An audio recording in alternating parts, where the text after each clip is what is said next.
guys, it's 681 Shadow, and welcome to our draft analysis for the PMC Orange League Season 2. Now, for those of you who have been with the channel for quite a while now, you'll know that I was in this league for its first season for just a few of the weeks because I replaced a good friend of mine who had to drop out of the league. And this season, we're starting from the beginning, so that means we get to draft a team. And for this league, as it is going to be my secondary league, I wanted to use it more to test out some mons, see what I think of some mons that I don't use too often or haven't really used. So it's definitely going to be an exciting experience. But before I go into my team, I just want to give a shout out to the commissioner of the PMC JSpecs, as well as the commissioner of the Orange League, Hayden.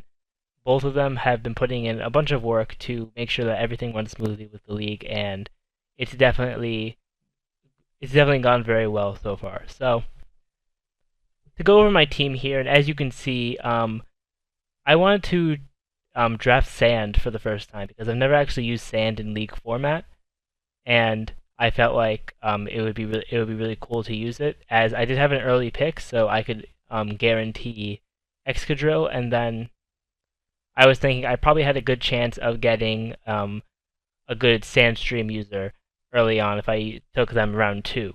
So that was the plan I had in mind going into the draft, and the draft was a bit weird as it's a tiered draft, and I say it's weird because I haven't really seen it before, but they have a thing called S tier Pokemon, where the S tier Pokemon, they are basically mons that are it's mons that are like really powerful. Like for example, things like Celesteela, Huron Black, Lando Eye, things like that are really powerful, along with all of the megas, are labeled in the S tier. So you cannot have an S tier, like a regular mon, like for example Huron Black, and a mega on the same team.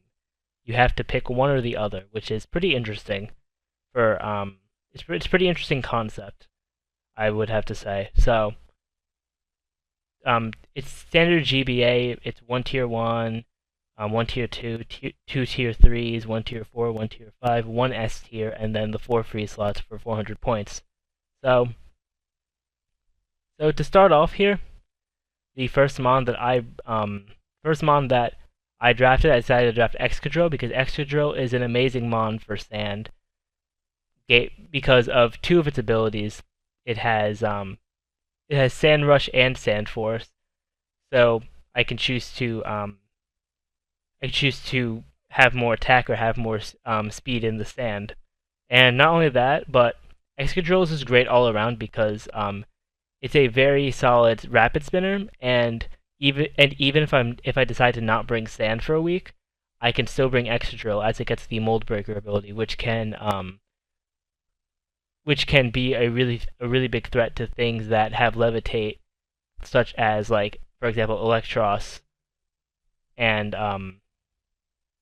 there's other mons that have levitate and other abilities that make my life harder. So Excadrill is overall a really solid mon, very good attack, pretty good speed. It has base 88 speed, but it's pretty solid. And plus, packing that with Sand Rush, then this thing will be really fast. So that's all for the Excadrill mainly. So next up we have we were able to pick up Tyranitar. Now I was thinking of possibly picking up like Gigalith or something later on and try to get some other picks from the other tiers, but when I got back around, I saw that T-Tar was still available, and if I'm correct, I think Hippowdon was as well. So I decided to go with the Tyranitar so I wouldn't have duplicated types. So I decided to pick up Tyranitar, and by the way, I forgot to mention, but all of these nicknames are anime references. Some of them I'm not sure about because I went through and tried to think of them, but then eventually I couldn't think of references for some of them, so I can't explain. I can't like I don't really know some of them, so they're just there. So Excadrill is named Kamina, and Tyranitar is named Berserker. Berserker being from the Fate series, like Fate, Stay Night, those from that series. So Tyranitar is great to set up rocks. He's a great stealth rocker. He has stand stream, and if I don't, once again, if I don't want to bring sand, a week, then T-Tar is definitely a solid bring. If I don't bring sand, because he does get the unnerve ability, and if I'm facing someone who likes to use berries, and I'm sure there's like I know my good friend Togavor is in this league, and I know he loves to use berries, so I feel like that would kind of give me an upper hand against him in certain situations, but um, other than that, T-Tar hits pretty hard with a base 134 attack. Speed stat isn't great, but but I feel like he makes up for that in his defensive areas. Base 110 physical defense, then base 100 SPDEF and HP. So I feel like T-Tar is a very solid mon, and that kicks off our Sand Core in Excadrill and T-Tar. So next up, we have Suicune named Aquasama from, this is a reference to Konosuba. And Suicune is a very solid mon. Probably, for this team, this is the mon I've used the most out of all of the things I drafted. And Suicune is a very solid mon. It can be offensive and defensive, which is really nice. As the defensive Suicune sets like Crocune and just being defensive, things like that, that can prove to be a big issue for certain teams that don't really have a way of dealing with a bulky water. So Suicune is a very solid water in the fact that it can be bulky, and it doesn't have to be bulky, it can be offensive as well. So I really like Suicune, and I'm hoping it can do a bunch of work for us for this season. So next up we have Kyurem, nicknamed Todoroki from My Hero Academia, and shameless plug to my other content. If you want to, since season 2 of Boku no Hero Academia is out, I'm going to be reviewing each of the episodes. So if you want to keep up with that on my channel, then you definitely can. But Kyurem is also going to be our Z move user, which is very powerful as because of Kyurem's move pool, I'm able to have certain techs with the Z moves for mons that would otherwise be very powerful against me. Like, for example, if they have a fairy, I could bring the Z move for Ironhead, or if they have like a poison, actually not a poison type, never mind. If they have like a fighting type, I could bring like the Z move for Psychic. Like, I just have a lot of options, and Kyurem can go both physically offensive and specially offensive with base 130 in both sets, which is absolutely insane. And definitely with the 125 base HP, Kyurem's going to be able to take some hits. So definitely with the move pool, this makes for a very good Zmon, and will be a very important mon on our team. And I also want to note that for Z moves in this league, you are allowed to use offensive Z moves and support Z moves. The only Z moves that have been banned in the PMC Orange League are those that boost all of your stats and those that boost evasion. Those moves are banned from the PMC. But besides that, we can use any other Z move, which is pretty interesting. I'm not sure how much I'll try that out based on because of my comfort zone and stuff like that, because I'm used to being in leagues that ban support moves and everything like that. So it will definitely be interesting to see if I try out any support moves or not. So next up we have Celebi, nicknamed Krush-sama, from a reference from ReZero. And Celebi is a very solid mon, seeing as it has all base 100 stats, which is very solid in the fact that it can come in multiple forms. It could be physically offensive, specially offensive, physically defensive, specially defensive. It could be like super bulky. Like, it just has a bunch of things that can come. Like, it could probably come mixed. So it's a really good grass type.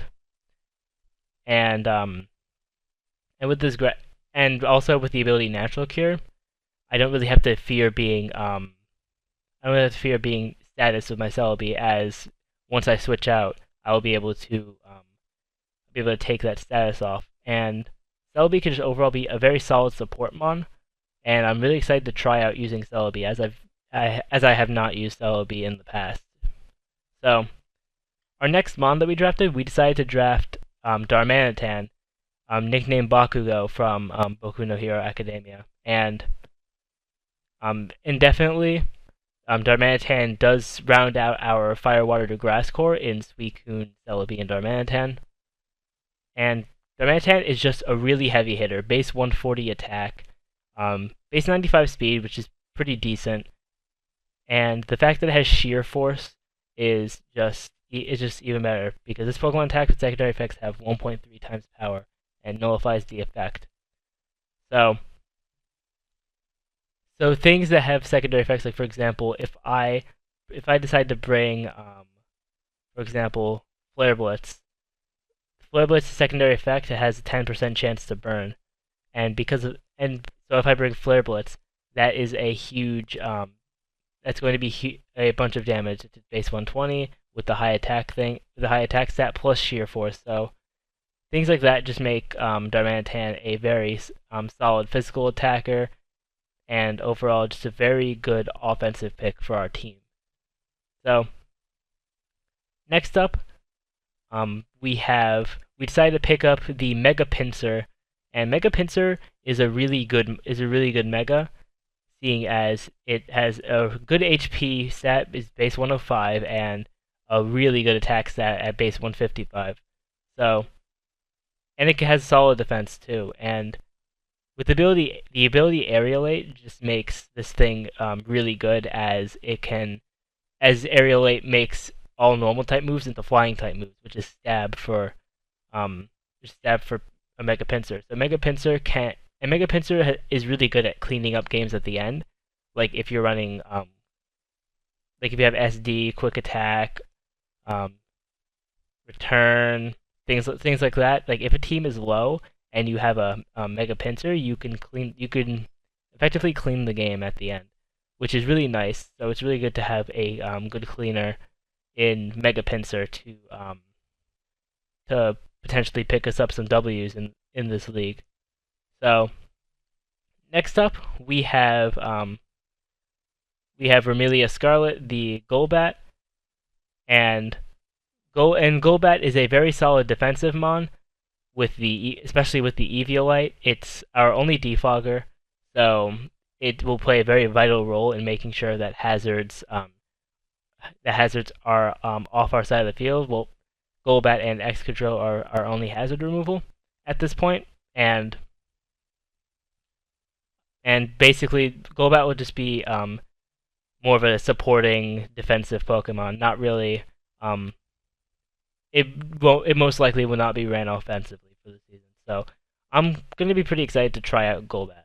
So our next mon, we picked up Comfey, nicknamed Morgiana, and I haven't actually really used Comfey. It seems like a pretty decent, especially defensively, and it has base 100 speed, which is nice. So I'm gonna be very excited to try this thing out. If it doesn't work so well, then I'll free agent it off. But I don't really know too much about Comfey, so it'll be fun to try it out in this season. Next up, our second to last mon is Stoutland, nicknamed Topo, from a reference to Dragon Ball Super. And Stoutland is very good for my team, because it gets access to Sand Rush, which will go perfectly with my Sand Core of Excadrill and Tyranitar. So because we get Sand Rush here, Stoutland just becomes another big threat, and base 110 attack, because his speed stat isn't all that great. It's base 80. So that combined with the Sand Rush will make for a very solid will make for a very fast Stoutland, and will be able to possibly sweep with this thing in certain circumstances. Like if we have this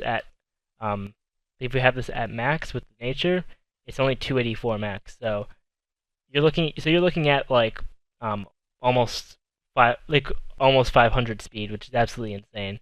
If you were to, yeah, you're looking at almost like 500, 600 speed if you're running max speed on this thing, which is absolutely insane.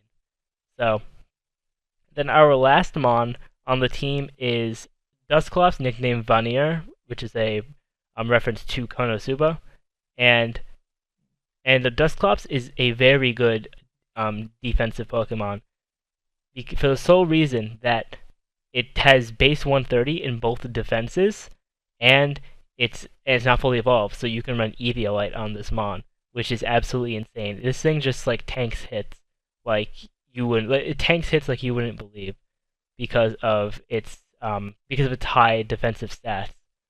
So I'm really excited to use this wall, this low tier wall, and it's definitely going to be a really fun experience to try out not only Dusclops but all of the mons on my team. So that's going to be it for this draft analysis for the PMC Orange League. Let me know what you thought of my team down in the comment section below. I am very interested to see what you guys think, and then we will be I'm not 100% sure of the week 1 upload date, but the uploads for this league will be on Saturdays. So stay tuned. So stay tuned for the first upload. It should be in about a couple weeks, I think. But you'll see it up there soon enough. So thank you all for watching. Remember to rate, comment, subscribe, and share this video, and I will see you all next time.